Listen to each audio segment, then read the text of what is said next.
I want to show you these images because for me, they are not just beautiful shots from a trip. This is Albania. This is Zvernec. This is Sazan Island. And when I was there, exploring these places, I had the feeling that I was seeing something rare. Something still wild. Something that had not yet been completely transformed into the same luxury coastline that you can find everywhere else. There was silence, there was history, there was nature. There was the feeling of being in a place that still belonged to itself.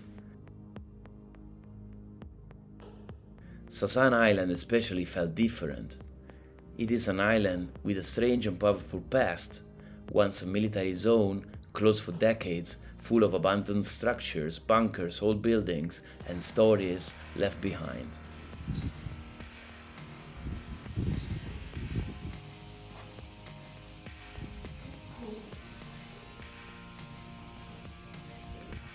Sazan.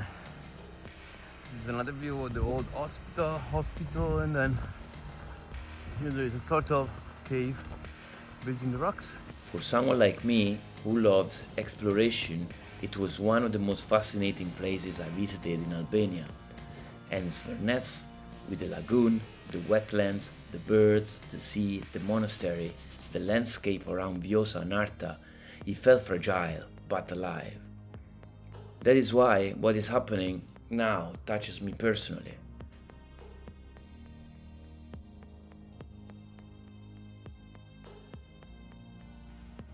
In the last days, thousands of Albanians have taken to the streets to protest against major luxury development projects connected to Jared Kushner, the son-in-law of Donald Trump, and publicly linked also to Ivanka Trump. The projects involve Sazan Island and the protected coastal area around Zvernec and Vjosa-Narta. The plan is being presented as a huge investment. Luxury resorts, hotels, villas, tourism infrastructure, and the promise of jobs and development.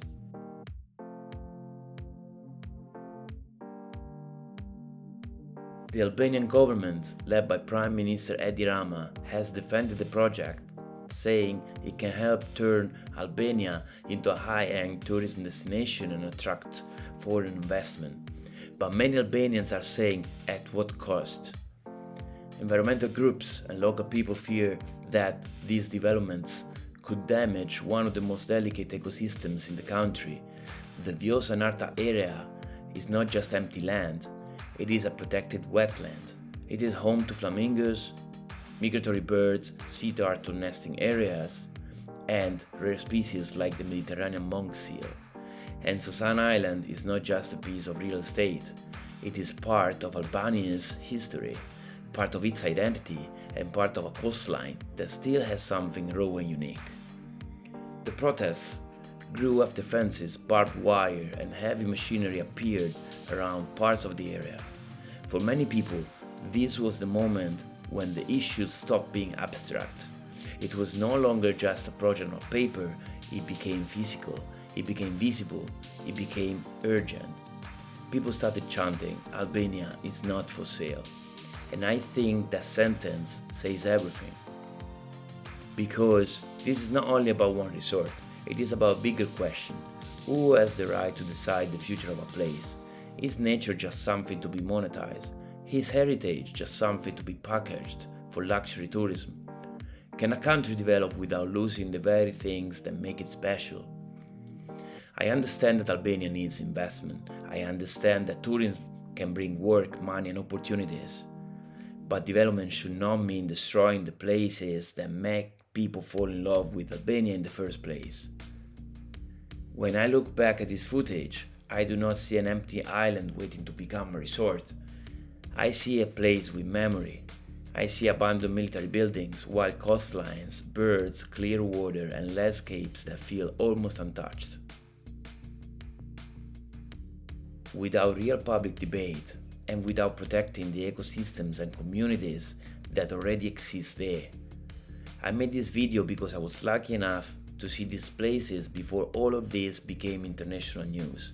And now, watching what is happening, I feel even more strongly that these images are important, because once a wild place is gone, it is almost impossible to bring it back. Albania is beautiful not because it looks like Dubai or Monaco or any other luxury destination.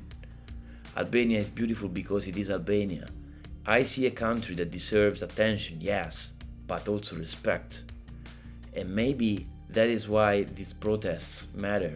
They are not just against a hotel, they are a warning that Albania's most beautiful places should not be handed over without transparency. And that is exactly what people are fighting to protect.